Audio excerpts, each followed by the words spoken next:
So, dahil nag-decide nga ho akong gumawa ng, mga online, video tutorials, yung mga pre-recorded, ipakikita ko ho sa inyo kung ano yung course outline ko. Bale, binubuo po ito ng Microsoft Office 2021 version. So, katulad nga ho ng nangyari, mas nauna ko hong, ituro yung Excel and isusunod ko ho yung Word at saka PowerPoint.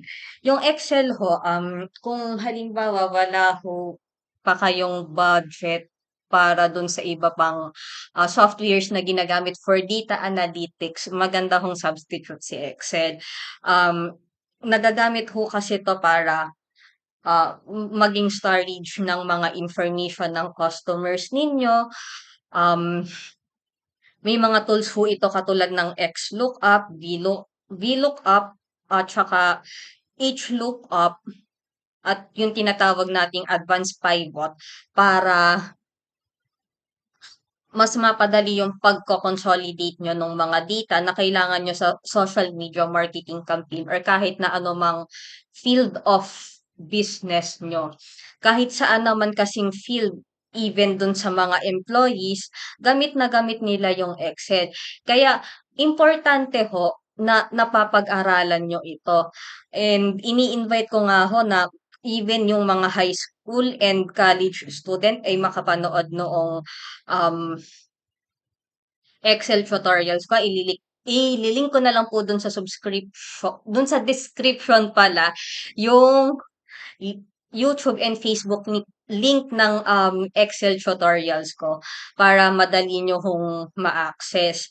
And yung Word ho, kahit commonly used na siya nung mga estudyante sa high school and um, college, gusto ko pa rin hong i-assume na meron at merong hirap pa ring makagamit ng ganitong softwares.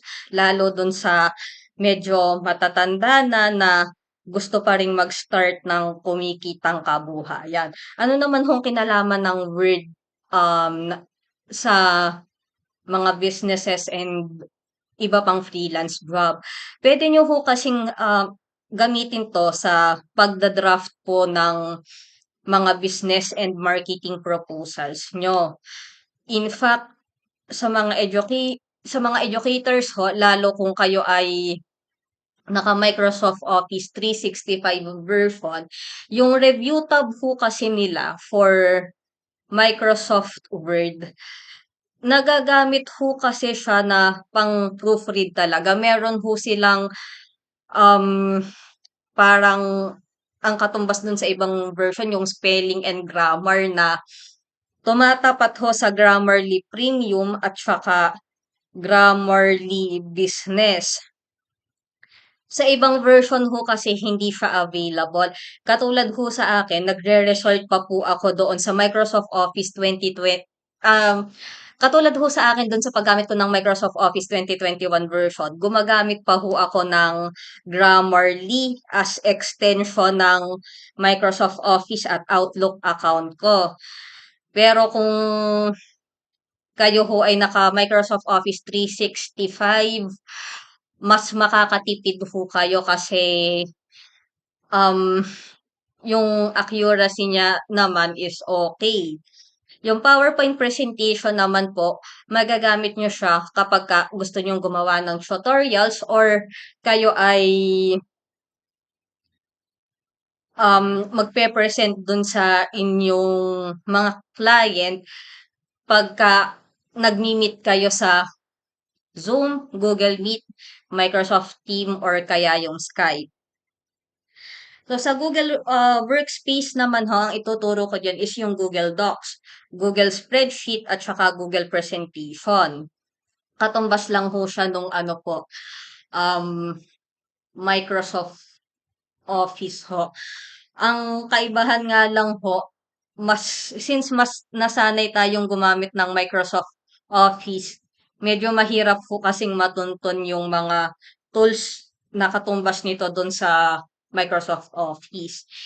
Sumikat ho ito lalo kasi noong mga panahon ng pandemic kung saan yung mga fourth year at third year college students ay gumagawa ng thesis at kailangan nilang mag-collaborate. So, sa ano naman ng entrepreneurship ho, ang mga ituturo ko is yung managing your personal finances, start and improve your business, establishing and operating micro, small, medium enterprise at saka bookkeeping. Majority po sa mga gagamitin ko is um, yung mga modules ng etest.gov.ph na imo-modify ko lamang po.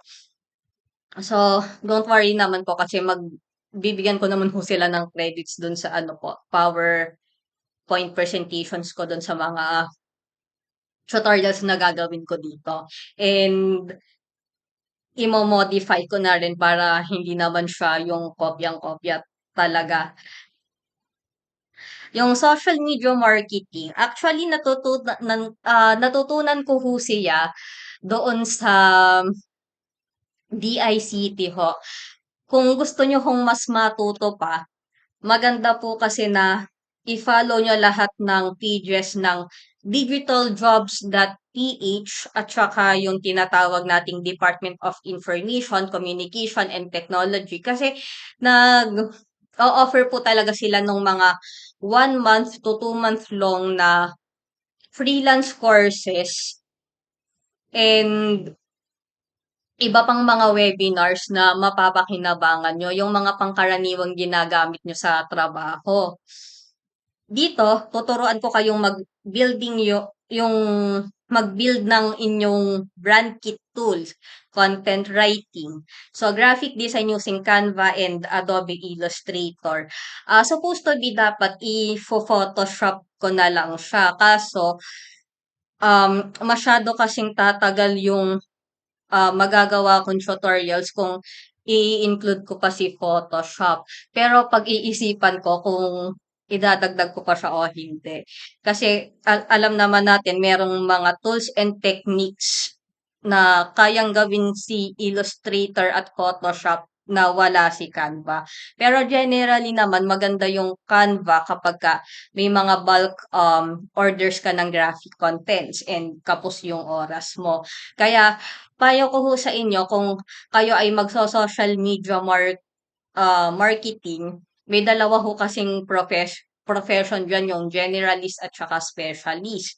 Kung kayo ho ay generalist, kayo na yung content writer at video editor at saka graphic designer.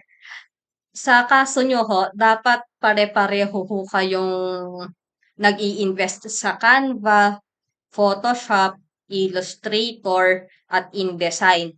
Kung afford ng budget nyo ho, mag-subscribe na rin ho kayo dun sa iba pang software ng Adobe Creative Cloud kasi meron na ho sila pang ibang mga softwares katulad ng UDX na mas madali hong gamitin compare kay Photoshop. So dito ho, magtuturo rin ako ng video editing gamit ang Clipchamp. Isa siyang web-based na software na inacquired ni Microsoft. Meron siyang free version, meron ding subscription-based na version yung Clipchamp. Um, kung wala ho kayong budget for Adobe Premiere Pro or kung meron man pero hindi kaya ng specs ng laptop nyo, maganda hong alternative si Clipchamp. Pero uulitin ko ho, may mga kayang gawin si Premiere Pro na hindi kayang gawin ni Clipchamp. Isa pa pong magandang alternative is yung Kdenlive na tinatawag. Siya po yung open source na video editing software. Karaniwan ho, meron siyang parehong version na compatible for Linux katulad ng Ubuntu at Linux Mint at meron ding compatible version ang Kdenlive doon sa Microsoft Office. Sa social media marketing campaign naman, dati doon sa naranasan namin 21 days yun, 2 days. Parang 2 post pa siya um day. Yung tipong, 'di ba, pagka dalawang post supposed to be dapat 2 days yon. Pero dahil yung 30 to 60 days ay finorten dati sa batch namin nun, ginawan 2 posts per day yon. So, ito yung medyo makotino kasi magpre-prepare kayo ng social media calendar sa Excel or sa spreadsheet. Kaya nga inuna kong ituro yun kumpara dito para mas madali kayong makakagawa ng campaign calendar. Yung ano naman, Canva and Adobe Illustrator, isasabay ko na ho siya ng pagtuturo dun sa ongoing na social media marketing course. Kasi mas maa-appreciate nyo yung mga pagbibuild ng brand kit tools nyo at saka website portfolio kapag ka alam nyong gamitin yung Canva or sabay nyong natututunan yung paggamit ng Canva at Adobe Illustrator. So, may idadagdag pa kasi ako.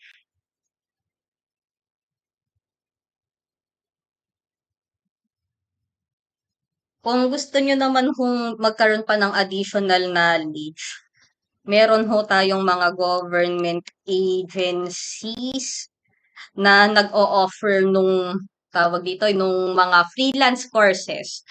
Number one is yung TESDA. In fact, partner lang sila ni DICT eh. Kung minsan magka-collaborate pa sila sa pag-create ng mga new courses for freelancers. Meron silang online platform or asynchronous learning platform na ini-launch dati nung mga 2014 yata yon para ma-accommodate yung mga hindi kayang personally pumunta doon sa mga centers nila. Libre rin ito and self-paced, pwede nyong panoorin kahit kailan, kahit saan. So, yung website na yun ay itesda.gov.ph. Tapos yung ikalawa naman is yung digitaljobs.ph. Ito ay under lang ng Department of Information DICT. So, Department of Information Communication and Technology. O yung mas kilala natin sa tawag na DICT. Actually, sa dito lang ho sa dalawang site na ito ko natutunan yung mga ituturo ko sa inyo. And promise, hindi ho kayo magsisisi kapag ka dito ho kayo nag-enroll kasi nga libre siya, sulit kayo, and hindi man ho sa paninira pero mas marami ho silang magturo kumpara dun sa ibang courses na may bayad. So, palakihin lang natin 'to. Nga pala yung sa DICT na mga courses, malalaman nyo ho siya or makikita nyo yung mga announcement nila hmm, kapag ka finalo nyo yung pages nila. Slideshow. Yan. You may screenshot this one. Actually, very useful po yung e-learning website ng TESDA ho. Libre ho siya, kaso nga lang, ang disadvantage niya over the um, synchronous learning ng TESDA. Doon sa synchronous ho kasi, doon sa face-to-face, sila ho yung sasagot ng mga um, tools na kailangan nyo. Tapos, kung qualified pa kayo doon sa kanilang scholarship, edi may allowance kayong makukuha. Dito sa asynchronous learning nila, Yes, libre siya pero kayo ang sasagot ng materials ninyo. Pero worth it pa rin naman kasi yung mabibili niyong materials, puwede niyo naman siyang magamit doon sa dun sa mga traditionals or online business niyo. Sa Digital Jobs PH po, maa-access niyo po or makikita niyo yung mga announcement nila dun sa mga inila-launch nilang, freelance courses doon sa mga Facebook page nila. So, hanapin niyo lang po yung mga regional at municipal, Facebook pages ng DICT, and kung lalabas sila ng announcement, magfi-fill out lang ho kayo ng mga Google Forms. Pero note ho, hindi ho porke nakapag-fill out kayo, eh, tanggap na ho kaagad kayo na ano ho, parang scholar nila. Kasi nagkakaroon ho talaga sila ng screening dito, yung tipong i-interviewin kayo, pipirma kayo ng contract, and note, wag ho kayo ditong basta-basta magdra-drop out kung wala naman kayong sapat na dahilan. Kasi once na makadalawa kayong absent doon sa kanilang freelance courses, automatic ho, tanggal kayo sa program. Kapag tumigil ho kayo dito, halos half nung ginastos nila sa inyo, babayaran nyo po yun. Kasi syempre, nagastos po sila sa Zoom nung mga panahong pandemic ho. Yun, nagsusubscribe talaga ho sila. And nabayad rin ho sila ng mga instructors. Eh, sayang naman ho yung pera nila kung hindi nyo tatapusin or hindi kayo magiging committed doon sa course nyo. Nagbibigay naman ho sila ng consideration kung kayo ay nagkasakit, namatayan, na aksidente, and nagkaroon pa ng ibang circumstances na hindi kayo makaka-perform. Pero kung wala ho kayo talagang apparent reason, eh, pasensyahan na lang ho dun sa babayaran nyo. So, that's it. Hopefully, nakatulong po yung information na ibinigay ko po sa inyo.